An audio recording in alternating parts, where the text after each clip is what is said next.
ಈಗ ಸಂವಿಧಾನ ನಮಗೆ ಹಕ್ಕು ಅಧಿಕಾರ ಎಲ್ಲ ಕೊಟ್ಟಿರ್ತಾನೆ, ಸ್ವತಂತ್ರವಾಗಿ ಬದುಕೋಕು, ಎಲ್ರಿಗೂ ಎಲ್ಲರಂತ ನಾವು ಎಲ್ಲ ಜನಾಂಗಕ್ಕೆ ಸಮಾನವಾಗಿ ಬದುಕ್ತಾ ಇದ್ದೀವಿ ಅಂತ, ಹೌದಲ್ವಾ? ಮತ್ತೆ ಪ್ರತಿಯೊಬ್ಬರು ಗಂಟೆಯಿಂದ ಬದುಕಬೇಕು, ಕೆಲಸ ತಗೋಬೇಕು, ಚೆನ್ನಾಗಿ ಓದಬೇಕು, ಹುಟ್ಟಿಂದ ಸಾಯುವವರೆಗೂ ಗಂಟೆಯಿಂದ ಬದುಕಿ ಗಂಟೆಯಿಂದ ಸಾಯಬೇಕು. ಸತ್ತ ಮೇಲೂ ಹಂಗೆ ಹಿಂಗೆ ಬಿಸಾಡಂಗಿಲ್ಲ, ಮರ್ಯಾದೆಯಿಂದನೇ ಯಾರು ಇಲ್ದೇಗೆ ತಗೊಂಡೋಗಿ ಗೌರ್ಮೆಂಟ್ ಅವರು ದಫನ್ ಮಾಡಬೇಕು. ಇಷ್ಟೆಲ್ಲ ಫೆಸಿಲಿಟಿ ಕೊಡ್ತದೆ. ಇಂಥ ಸಂವಿಧಾನ ಇವತ್ತು ಈ ಧರ್ಮಶಾಸ್ತ್ರ ಅಂತ ನೋಡ್ಕೊಂಡಿದ್ದೆ, ಇದು ಧರ್ಮದ ಮೇಲೆ ದೇಶದ ಇದು ಕಾನೂನು ತರಬೇಕಂತ ನಿಂತವ್ರೆ.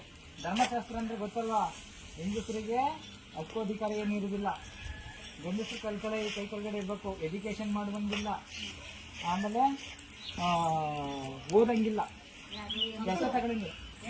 ಹೆಣ್ಮಕ್ಳು ಹಿಂದೂ ಧರ್ಮದ ಪ್ರಕಾರ ಹೆಣ್ಣು ಗಂಡಿಗಿಂತ ಕೀಳು, ಓದಂಗಿಲ್ಲ, ಮನೇಲಿ ಕೊಳಕ ಬಡಕ ಇರಬೇಕು.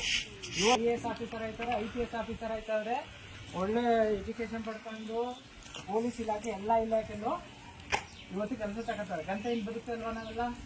ಇವತ್ತು ಈ ಸಂವಿಧಾನ ಚೇಂಜ್ ಮಾಡಬೇಕು ಅಂತ ಹೇಳ್ತಾರೆ. ಮತ್ತು ಈ ಸಂವಿಧಾನ ಹೆಂಗಾದಂದ್ರೆ ಜಾತಿ ಆಧಾರಿತ, ಯಾವ ಜಾತಿಯವರು ಹೆಂಗಿದ್ರೆ ಹಂಗೆ ಇರಬೇಕು, ಯಾವ ಕೂಲಿ ಕಷ್ಟು ಮಾಡ್ತಿದ್ರು ಅದೇ ಕೂಲಿ ಕಷ್ಟು ಮಾಡಬೇಕು, ಒಳ್ಳೆ ಎಜುಕೇಷನ್ ತಗೊಂಡು ಮುಂದುವರೆಯಂಗಿಲ್ಲ ಅಂತ ಇವರು ಧರ್ಮಶಾಸ್ತ್ರದಲ್ಲಿ ಹೇಳ್ತಾವ್ರೆ. ಅದು ಬೇಡ, ನಮ್ಮ ಬಾಬಾ ಸಾಹೇಬರು ಚೆನ್ನಾಗಿ ಬರ್ತಾರೆ. ಇನ್ನು ನೋಡಿ ಏನು ಹೇಳ್ತಾರೆ, ಭಾರತೀಯರಾದ ನಾವು ಭಾರತವನ್ನು ಸಾರ್ವಭೌಮ ಸಮಾಜವಾದಿ ಧರ್ಮ ನಿರಪೇಕ್ಷ, ಯಾವುದೇ ಧರ್ಮ ಆಗಿರಲಿ, ಹಿಂದೂ ಆಗಿರಲಿ, ಮುಸ್ಲಿಂ ಆಗಿರಲಿ, ಕ್ರಿಶ್ಚಿಯನ್ ಆಗಿರಲಿ, ಪ್ರಜಾಸತ್ತಾತ್ಮಕ ಗಣರಾಜ್ಯವನ್ನಾಗಿ ರೂಪಿಸುವುದಕ್ಕಾಗಿ ಭಾರತದ ಎಲ್ಲ ಪ್ರಜೆಗಳಿಗೆ ಸಾಮಾಜಿಕ, ಆರ್ಥಿಕ, ಹಣಕಾಸಲ್ಲಿ ಮತ್ತು ಪೊಲಿಟಿಕಲ್ ರಾಜಕೀಯವಾಗಿ ನ್ಯಾಯವನ್ನು ಎಲ್ಲ ರೀತಿಯಲ್ಲೂ ನ್ಯಾಯ ಇರಬೇಕು. ಸಾಮಾಜಿಕವಾಗಿ ನ್ಯಾಯ ಇರಬೇಕು, ಎಜುಕೇಷನ್ ನ್ಯಾಯ ಇರಬೇಕು, ಒಂದು ಪೊಲಿಟಿಕಲ್ ಪಾರ್ಟಿಲೂ ನ್ಯಾಯ ಇರಬೇಕು. ಅಂತಂದರೆ ನಾವು ಮೇಲ್ಗಡೆ ಕ್ಯಾಸ್ಟವರು ನಾವು ಮಾತ್ರ ಅಧಿಕಾರ ಹಿಡಿಬೇಕು, ನೀವೆಲ್ಲ ನಾವು ಹೇಳ್ದಂಗೆ ಕೇಳ್ಕೊಂಡು ಇರಬೇಕು. ಇರುವಾಗ ಅಧಿಕಾರ ನಡಿತಾ ಇರೋದು ಹಂಗಿಲ್ಲ. ಪ್ರತಿಯೊಬ್ಬರಿಗೂ ಪ್ರತಿ ಜನಾಂಗ ಎಷ್ಟೆಷ್ಟದೆ ಆ ಜನಸಂಖ್ಯೆಗೆ ಆಧಾರವಾಗಿ ಹಕ್ಕು ಅಧಿಕಾರಗಳು ಸಿಗಬೇಕು.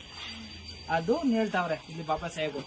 ನ್ಯಾಯವನ್ನು ವಿಚಾರ, ನಾನೇನೋ ವಿಚಾರ ಇದೆ, ನಮ್ದೊಂಥರ ವಿಚಾರ, ಅಕ್ಕೊಂದೊಂದು ವಿಚಾರ, ನನ್ನ ವಿಚಾರ ಮೇಲೋ ಇವ್ರ ವಿಚಾರ ಕೀಳು ಅಂತ ಏನೋ ದಬ್ಬಾಳಿಕೆ ಮಾಡಂಗಿಲ್ಲ. ಅವ್ರಿಗೂ ಅಷ್ಟೇ.